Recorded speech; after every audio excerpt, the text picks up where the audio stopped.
اعوذ باللہ من الشیطان الرجیم، بسم اللہ الرحمن الرحیم۔ کیسے ہیں آپ سب لوگ؟ رمضان کیسا گزر رہا ہے؟ پروردگار عالم آپ سب کو رمضان کی برکات سے فیضیاب ہونے کی توفیق دے، آمین یا رب العالمین۔ اس کے ساتھ ہی آج ہم بات کر رہے ہیں رسول کی ان زوجہ کا جن کا نام خدیجۃ الکبریٰ ہے۔ خواتین کے لیے سیاہ ترین دور میں آفتاب و ماہتاب کی طرح چمکتا ہوا پاک و پاکیزہ نام اسلام کی خاتون اول ملکۃ العرب ام المومنین حضرت خدیجۃ الکبریٰ کا ہے، جنہیں خالق کائنات نے عالمین کی عورتوں کی سرداری کا منصب بھی دیا ہے اور جنہیں 25 سال تنہا نبی اکرم کی رفاقت کا یگانہ شرف بھی ملا ہے۔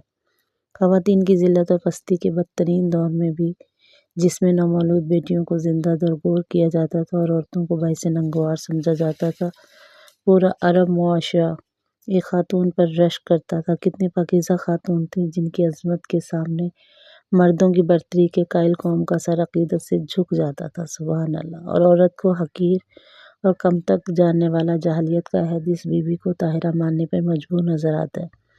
خواتین کے لیے سیاہ ترین دور میں آفتاب و ماہتاب کی طرح چمکتا ہوا وہ پاک و پاکیزہ نام اسلام کی خاتون اول محسنہ اسلام ملکۃ العرب ام المومنین حضرت خدیجۃ الکبریٰ کا ہے، جنہیں خالق کائنات نے عالمین کی عورتوں کی سرداری کا منصب دیا، جنہیں 25 سال رسول خدا کا ساتھ رہا، خاتم النبیین حضرت محمد مصطفیٰ صلی اللہ علیہ وسلم کی رسالت کے مصداق اول ہونے کا اعزاز ملا ہے۔ اس بی بی کی آغوش میں وہ خاتون جنت پروان چڑھیں جو قیامت تک نسل رسالت کی ضامن بنیں۔ حضرت خدیجہ اپنی ہر فضیلت میں یگانہ و یکتا نظر آتی ہیں۔ آپ کی ذات اسلام میں خواتین کے کردار کے بارے میں اسلام دشمنوں کے پھیلائے تصورات کو چیلنج کرتی ہے۔ محققین اس بات پہ متفق ہیں کہ ابتدائی اسلام کو اگر افرادی قوت حضرت ابو طالب نے فراہم کی تو مالی امداد حضرت خدیجۃ الکبریٰ نے فراہم کی ہے۔ ان ہستیوں کی امداد صرف افرادی و مالی ہی نہیں، سماجی، سفارتی، اخلاقی، رفاہی اور تبلیغی میدانوں میں بھی نمایاں ترین ہے۔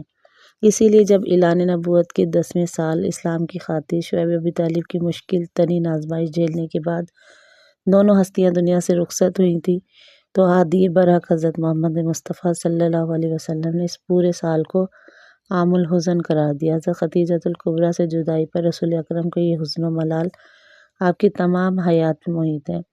ام المومنین حضرت خدیجۃ الکبریٰ عرب کے عالیہ نسب اور دانشور خاندانوں سے تعلق رکھتی تھیں۔ آپ کا شجرہ نسب 4 پشتوں کے بعد رسول خدا ہی صلی اللہ علیہ وسلم سے جا ملتا ہے۔ معتبر مورخین کے نزدیک آپ عام الفیل سے 3 سال پہلے پیدا ہوئیں۔ کتاب تاریخ میں آپ کی عمر کے حوالے سے مختلف روایات بھی ملتی ہیں۔ ہمیں جرأت، بہادری اور مظلوموں کی طرفداری حضرت خدیجہ نے میراث میں پائی تھی۔ جس زمانے میں یمن کے بادشاہ طبع نے حجر اسود کو اکھاڑ کر اپنے ساتھ یمن لے جانا چاہا تو حضرت خدیجہ کے والد ہی جو حجر اسود کے تحفظ کے لیے اٹھ کھڑے ہوئے تھے اور بادشاہ یمن اپنے ارادے پہ عمل میں ناکام رہا۔ آپ کے جد اسد بن عبد العزیٰ بھی حلف الفضول کے نمایاں اراکین میں سے تھے۔ یہ پیمان عرب کی اعلیٰ کردار ہستیوں نے باندھا تھا کہ ہم مظلومین کی حمایت کریں گے اور بے آسرا لوگوں سے معاونت کریں گے۔ کسی بھی انقلاب اور تحریک کو کامیاب بنانے کے لیے مالی قوت کی اشد ضرورت ہوتی ہے۔ آغاز اسلام سے ہی مدینہ کی پہلی مسجد کی تعمیر تک حضرت خدیجہ کا سرمایہ اور دولت اسلام کی ترویج کا بنیادی ذریعہ تھے۔ آپ اس قدر متحمل تھیں کہ کاروبار تجارت شام، مصر اور حبشہ تک پھیلا ہوا تھا۔ سینکڑوں اونٹ آپ کے کارواں میں شامل تھے۔ تاریخ کی کتب میں مذکور ہے کہ شام جانے والے قافلے تجارت میں جتنا مال تجارت تمام رؤسائے عرب کا ہوتا تھا، اتنا تنہا حضرت خدیجہ کا ہوا کرتا تھا۔ آپ نے یہ سارا مال نبی اکرم کے قدموں میں نچھاور کر دیا تھا۔ اسلام قبول کرنے والے غلاموں اور کنیزوں کی رہائی حضرت خدیجہ کے مال کے ذریعے ممکن ہوئی۔ ہجرت حبشہ میں شامل تمام مرد و زن کی آمد و رفت اور قیام حبشہ کے مصارف حضرت خدیجہ نے ادا کیے۔ شعیب ابی طالب میں پورے خاندان بنی ہاشم اور بنی عبد المطلب کی قید کے دوران پورے قبیلے کی کفالت حضرت خدیجہ کے اسباب سے ہوئی۔ ہجرت مدینہ کے تمام اخراجات کے لیے ادائیگی اور عالم اسلام کی پہلی مسجد قباء کے لیے خریدی جانے والی زمین کی قیمت کی ادائیگی میں بھی حضرت خدیجۃ الکبریٰ کا مال شامل تھا۔ ہجرت مدینہ کے بعد نادر اور غریب مسلمانوں کو کفار مکہ سے آزاد کروانے کے مدینہ تک لانے کا جتنا خرچہ تھا آپ نے ادا کیا ہے۔